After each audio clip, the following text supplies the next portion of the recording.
नमस्कार, national media news agency में आप सभी का बहुत बहुत स्वागत है। मैं हूं आपके साथ भावना। चलिए रुक करते हैं आज की तमाम ताजा खबरों की ओर। हित में अति आवश्यक है।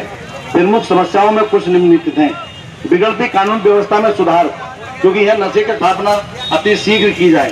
तकनीकी शिक्षा के लिए पॉलिटेक्निक की स्थापना, ताकि क्षेत्र के युवा। विधायक आदेश चौहान ने निकाली जन आक्रोश रैली।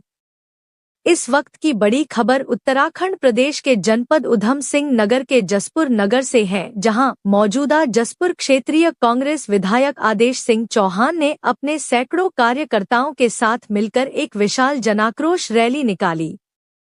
लेकिन इससे पहले नगर के पृथ्वीराज चौहान चौक पर एक संबोधन कार्यक्रम आयोजित किया गया, जिसमें कांग्रेस पार्टी के दिग्गज नेता एवं गणमान्य व्यक्ति और क्षेत्र के दूर दराज गांवों से पहुंची जनता एवं कार्यकर्ताओं में बड़ी संख्या में पहुंचकर भाग लिया।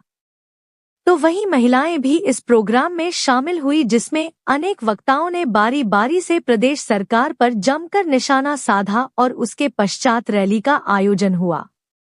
यह रैली पृथ्वीराज चौहान चौक से प्रारंभ होकर गांधी पार्क होते हुए ठाकुर मंदिर चौराहा के रास्ते अब्दुल बारी चौक होकर कोतवाली के आगे से गुजरकर सुभाष चौक पर इसका समापन हुआ, जहां सुभाष चौक पर पहुंचकर माननीय विधायक ने क्षेत्र की जनता की समस्याओं को लेकर 6 सूत्रीय मांग पत्र महामहिम राज्यपाल के नाम जसपुर उप जिलाधिकारी चतर सिंह चौहान को सौंपा।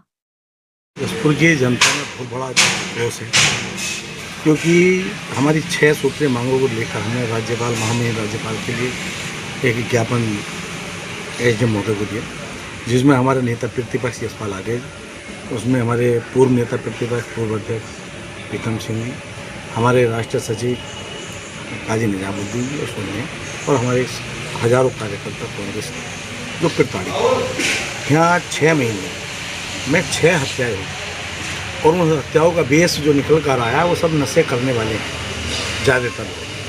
तो आप देखिए, जिस बात को मैंने लगभग 5 साल 6 साल पहले मुद्दा उठाया था कि जसपुर में उधम सिंह नगर में बल्कि कि नशे का कारोबार बढ़ता जा रहा है, इसको रोका जाए। तत्कालीन उस टाइम एसएसपी, उस टाइम सीओ जो भी एडिशनल थे, पुलिस, सबको मैं आगाह करता रहा। विधानसभा सदन में भी मैंने उठाया कि नशे का कारोबार बढ़ रहा है, प्रशासन उसको रोके, लेकिन प्रशासन मूक दर्शक बना रहा। और मैंने ये तक कहा था कि कहीं ऐसा ना हो उल्टा पंजाब बन जाए, और आज वही हो रहा है कि 6 महीने में 6 हत्या। एक अभी तो हद हो गई, 13 साल की एक बच्ची और उसके साथ बलात्कार होता है और उसकी हत्या कर दी जाती है। एक 72 साल की एक महिला जिसका केस अभी नहीं खुला, उसकी कुंडल नशेड़ियों ने उसके कुंडल छीने उसकी हत्या कर दी जाती है। एक हमारा पटवारी जो था वो काशीपुर में आत्महत्या कर लेता है। मैं ये कहना चाहता हूँ, इतनी हत्याएँ हो रही हैं, लेकिन नशे पर सरकार का कोई अंकुश नहीं है, ना प्रशासन उसमें मुक्त दर्शक बना हुआ है। दूसरा, हमारा एक स्टेडियम जो हरिसाबा सरकार में स्वीकृत हुआ था, जिसमें 1.25 करोड़ की लागत से उसकी बाउंड्री वाल भी हो गई थी, लेकिन भाजपा सरकार जैसी है उसे निरस्त कर दिया गया। उसकी जनता के लोगों की मांग थी, युवाओं की मांग है, उसको मैं सड़क में भी सदन में उठा रहा हूँ। एक हमारी जसपुर क्षेत्र की आबादी बढ़ती जा रही है, पानी की समस्या होती है। फेज 2 पेयजल योजना के हिसाब से प्रस्ताव DVR बनवाई गई, लेकिन उस पर आज तक धरातल पर काम नहीं हुआ। एक हमारी पॉलिटेक्निक, युवाओं को टेक्निकल शिक्षा मिले तो ये पॉलिटेक्निक कॉलेज सरकारी बने, वो मेरी सोच है कि यहाँ बनना चाहिए। उसकी मांग भी एक पुरानी है। भोगपुर डाम बहुत बड़ा आबादी क्षेत्र है हमारा, लेकिन उसको रायसो गाँव घोषित नहीं किया गया और ना किसी ग्राम सभा से जोड़ा गया। उसमें परिवार रजिस्टर की दिक्कत आती है, उसमें वहाँ कोई प्रधान नहीं होता, वहाँ जिला पंचायत नहीं होता, वहाँ BTC नहीं होता, तो विकास कार्य भी वहाँ बाधित है। तो ये हमारी कई सारी मांगें हैं जिसको लेकर हमने आज प्रदर्शन किया है और महामहिम राज्यपाल से कहा है कि हमारी मांग मानी जाए, नहीं तो ऐसी सरकार को बर्खास्त करें। आना है कि उनको ऐसा हुआ कि क्योंकि वार्ता हुई, उनकी तबीयत खराब हुई तो फीवर हो गया, कल शाम उनको बताया 12 हुआ तो वो नहीं आ पाए, उनका मैसेज आया है। तो कांग्रेस परिवार इस लड़ाई को सड़क में भी लड़ेगा और सदन में लड़ेगा। जी ने जसपुर की जो समस्याएं हैं उनके निदान न करने पर इस आक्रोश रैली का आयोजन किया और हम सब लोगों पर प्रतिभाग करने का काम किया। हालात ये है कि इस सरकार की कार्य प्रणाली पर सत्ता में बैठे हुए लोग भी प्रश्न चिन्ह खड़ा करने का काम कर रहे हैं। जसपुर में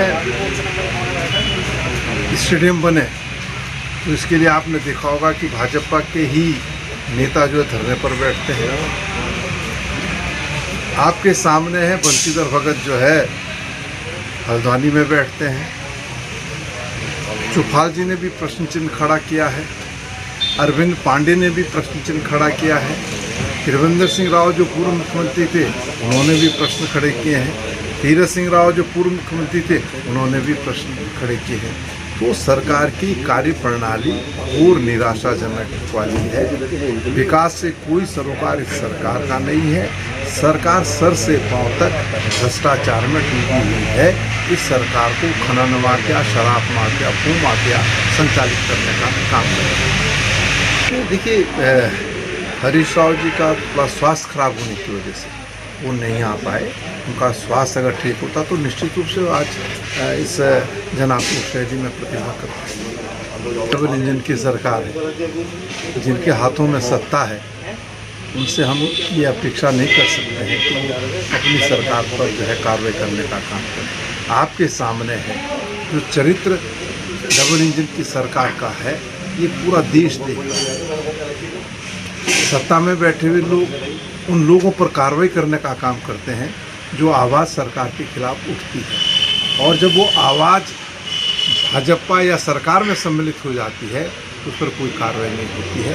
आज हालात बद से बदतर हैं। सीबीआई, ईडी, इनकम टैक्स का जिस तरीके से दुरुपयोग हो रहा है, ऐसा इस लोकतंत्र में पूर्व में कभी नहीं हुआ है, और सत्ता में बैठे हुए लोग लोकतंत्र की हत्या करने पर उतार हुए। देखिए,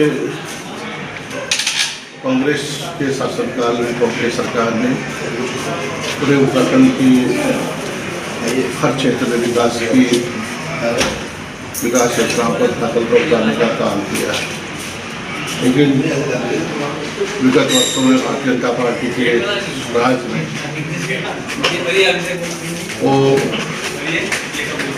विकास का एजेंडा है, जो विकास योजनाएँ हैं, तो ठंडे बस्ते में भारतीय जनता पार्टी ने डाल दी। और जसपुर आज भी विकास के लिए, विकास की दौड़ में आगे आने के लिए तड़प सा रहा है। आज के जो मुद्दे हैं, जो इसकी आक्रोश जन आक्रोश रही, चौहान जी उन प्रमुख मुद्दों को लेकर आज जन आक्रोश रैली का आयोजन किया है। कांग्रेस के शासनकाल में हरीश राव जी के कार्यकाल में यहाँ पर स्टेडियम निर्माण की घोषणा की गई थी, और लगभग 1 करोड़ से ज़्यादा की धनराशि रिलीज भी की गई, और उसमें 4 दीवारी का काम भी, बाउंड्री वॉल भी बनी। लेकिन वो भाजपा सरकार बनने के पश्चात आज इसमें कोई भी धनराशि सरकार द्वारा मुख्य रूप से जारी नहीं हुई है, और वो स्टेडियम आज भी जस का तस है। यहाँ पर पॉलिटेक्निक कॉलेज, तकनीकी शिक्षा की अत्यंत आवश्यकता है। पॉलिटेक्निक कॉलेज के निर्माण के लिए भी आज हमने प्रमुखता से इस बिंदु को रखा है। यहाँ पर पेयजल की समस्या का बहुत नितांत अभाव है। जसपुर में न तो कोई ट्यूबवेल है, न पर्याप्त जल जीवन मिशन में भी इस दिशा में कोई काम नहीं किया गया है, जो इनकी बहुत ही महत्वाकांक्षी योजना थी। और दूसरी तरफ अपराध निरंतर बढ़ते जा रहे हैं, अपराधों का ग्राफ बढ़ा है। जसपुर में विगत 6 महीने में लगातार 6 मौतें, 6 हत्याएँ की गई हैं, और सरकार और यहाँ के प्रशासन एक भी केस को सॉल्व नहीं कर पाया है। तो एक बाढ़ सी आ गई है, अपराधों की बाढ़, विकास से मुंह मोड़ना, भाजपा की असफलता का एक उदाहरण जसपुर इन्हीं पूरा प्रदेश है। तो इन्हीं मुद्दों को लेकर डैम का जो क्षेत्र है, जहाँ पर के लोग आज भी बुनियादी समस्याओं के लिए संघर्ष कर रहे हैं, राजस्व ग्राम की मांग कर रहे हैं, जिससे कि उनको जो सरकार द्वारा संचालित योजनाएँ होती हैं उसका लाभ मिल सके। इन मुद्दों को लेकर आज जन आक्रोश रैली में मुझे भी यहाँ पर प्रतिभाग करने का अवसर मिला है, और यह एकमात्र हम यहीं पर सीमित नहीं हैं। रैली की जन आक्रोश रैली का ही लेकर ही हम चुप नहीं बैठेंगे। इसको हम हमारे विधायक राजेश चौहान जी और झाड़ू भी हैं और अपनी बात को प्रमुखता से सदन में रखते भी हैं और सदन में भी हम और सड़क पर भी इस मुद्दे को हम जीवित रखेंगे और लगातार सरकार पर दबाव बनाएंगे कि इन बिंदुओं पर तत्काल सरकार कार्रवाई करे और बजट रिलीज करे।